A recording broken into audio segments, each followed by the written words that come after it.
नमस्कार, जोहार। झारखंड 24 न्यूज में आप सभी का बहुत बहुत स्वागत है। आइए जानते हैं झारखंड की महत्वपूर्ण बड़ी खबर।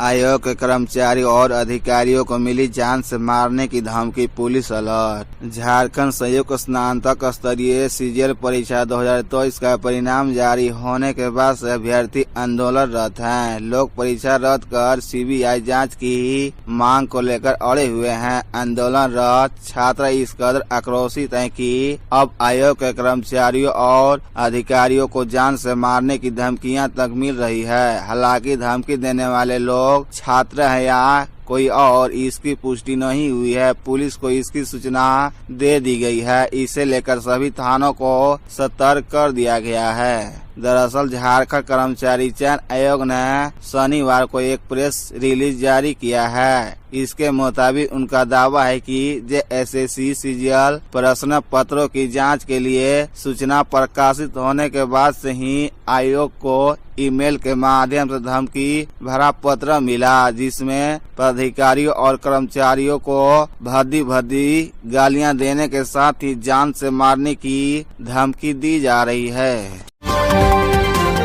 झारखंड के इन जिलों में आज भी चलेगी शीतलहर। झारखंड में कनकनी बढ़ गई है। कई जिलों में शीतलहर देखने को मिल रहा है। मौसम विभाग का कहना है कि राज्य कई जिलों को अभी शीतलहर से राहत नहीं मिलने वाली है। 15 दिसंबर को रामगढ़, बोकारो और धनबाद में शीतलहर चलने की संभावना है। 16 दिसंबर तक मौसम शुष्क रहेगा। अधिकतम तापमान 24-25 डिग्री के आसपास रह सकता है। रांची स्थित मौसम विज्ञान केंद्र का कहना है कि अगले कुछ दिनों तक मौसम का मिजाज इसी तरह रहेगा। राज्य में कड़ाके की ठंड पड़ेगी। बीते 24 घंटे के मौसम की बात करें तो झारखंड के चाईबासा में अधिकतम तापमान 29.8 डिग्री सेल्सियस दर्ज किया गया, जबकि सबसे कम न्यूनतम तापमान 4.5 डिग्री सेल्सियस गढ़वा में दर्ज किया गया। साहिबगंज में बोले सीएम हेमंत सोरेन, झारखंड के ऊपर लगे पिछड़ेपन के कलंक को है मिटाना, लोगों से किया ये वादा। झारखंड के मुख्यमंत्री हेमंत सोरेन शनिवार को साहिबगंज के बरहेट विधानसभा क्षेत्र अंतर्गत वीर शहीद सिंधु कान्हू के जन्म स्थली भोगनाडीह पहुंचे, जहां सिंधु कान्हू के प्रतिमा पर माल्यार्पण करने के बाद विभिन्न योजनाओं का शिलान्यास, उद्घाटन और परिसंपत्तियों का वितरण किया। मौके पर सीएम हेमंत ने कहा कि हमें इस सोना रूपी राज्य को सोने की तरह बनाना है और पिछड़ेपन के लगे कलंक को मिटाना है। राज्य की जनता ने जिस प्रकार से हमें जिम्मेदारी सौंपी है, वह उस पर खरा उतरने का काम करेंगे। उन्होंने लोगों से वादा किया है कि वह जनता को विश्वास कभी टूटने नहीं देंगे। मुख्यमंत्री हेमंत सोरेन ने आगे कहा कि हमारी सरकार आधी आबादी को लगातार आत्मनिर्भर बनाने के लिए काम कर रही है। मैया सम्मान योजना के तहत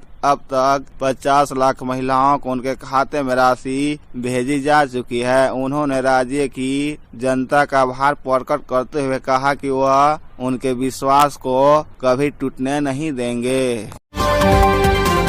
पलामू के हुसैनाबाद में बाइक दुर्घटना में 2 की मौत के बाद रोड जाम। झारखंड के पलामू जिले में सड़क दुर्घटना में 2 लोगों की मौत के बाद लोगों ने रोड को जाम कर दिया। दुर्घटना जिले के हुसैनाबाद थाना क्षेत्र के जपला छतरपुर मुख्य पथ पर ऊपरी कला गांव के पास हुई। लोगों ने बताया कि बाइक दुर्घटना में नाबालिग सहित 2 लोगों की मौत हो गई। 2 अन्य लोग गंभीर रूप से घायल हुए हैं। घटना सुबह 8:30 बजे के करीब हुई। 17 साल के आदिल और बिट्टू कुमार छतरपुर जा रहे थे। इसी क्रम में विपरीत दिशा से दूसरी बाइक से उनकी टक्कर हो गई। दोनों की मौत हो गई। इस दिन जारी होगा जेएसएससी सीजीएल का कट ऑफ, आयोग ने दी जानकारी।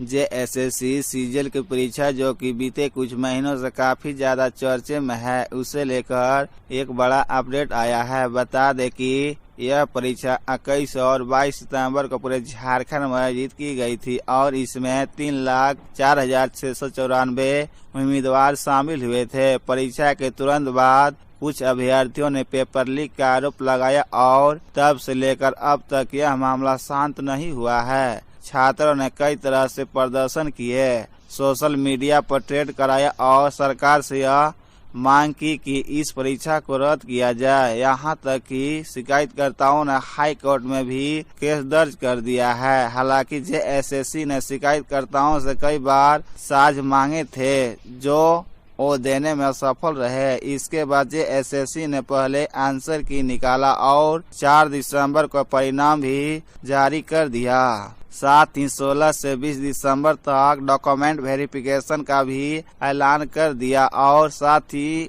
उसका शेड्यूल जारी कर दिया। हालांकि छात्रों का आंदोलन उग्र है और अभी भी वे परीक्षा को कैंसिल करने पर जोर दिए हुए हैं। बोकारो रामगढ़ हाईवे पर सड़क दुर्घटना में एक ही परिवार के 4 सदस्यों समेत 5 की मौत, 3 घायल। झारखंड में एक भीषण सड़क दुर्घटना में 5 लोगों की मौत हो गई है, 3 अन्य घायल हुए हैं। इनमें से एक की हालत गंभीर है। दुर्घटना बोकारो जिले में बोकारो रामगढ़ नेशनल हाईवे पर हुई। दुर्घटना के बाद सभी को जारीडी कम्युनिटी हेल्थ सेंटर ले जाया गया, जहां डॉक्टरों ने 5 लोगों को मृत घोषित कर दिया। घायलों का इलाज चल रहा है। सामुदायिक स्वास्थ्य केंद्र की मेडिकल ऑफिसर डॉक्टर स्वीटी भगत ने शनिवार को बताया कि अस्पताल में 8 लोगों को लाया गया था। इनमें से 5 की मौत हो चुकी थी, 3 घायल थे। इनमें से एक की हालत गंभीर है, उसे रेफर कर दिया गया है। 2 की स्थिति ठीक है। घायलों के परिजनों को फोन किया गया तो 1 घंटे के बाद वो पहुंचे।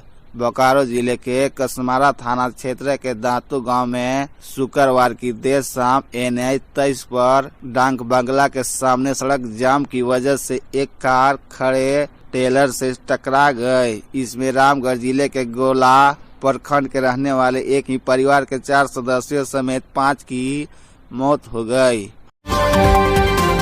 झारखंड के सरकारी अस्पताल में ब्लास्ट के बाद लगी आग, बहादुर GNM ने 8 नवजात की बचाई जान। झारखंड के एक सरकारी अस्पताल में विस्फोट के बाद आग लग गई। उस वक्त अस्पताल के स्पेशल न्यूबॉर्न केयर यूनिट में 8 नवजात इलाजरत थे। आग लगने के बाद JNM ने बहादुरी का परिचय देते हुए सभी 8 नवजात को सुरक्षित निकाल लिया। घटना शुक्रवार और शनिवार की दरमियान रात करीब 1:30 बजे हुई। पलामू जिले के मेदिनी राय मेडिकल कॉलेज अस्पताल में SNCO वार्ड में शॉर्ट सर्किट की वजह से हाई फ्लो मशीन में आग लग गई। उस वक्त GNM ममता त्रिशूल और दैनी अरिया ड्यूटी पर थी।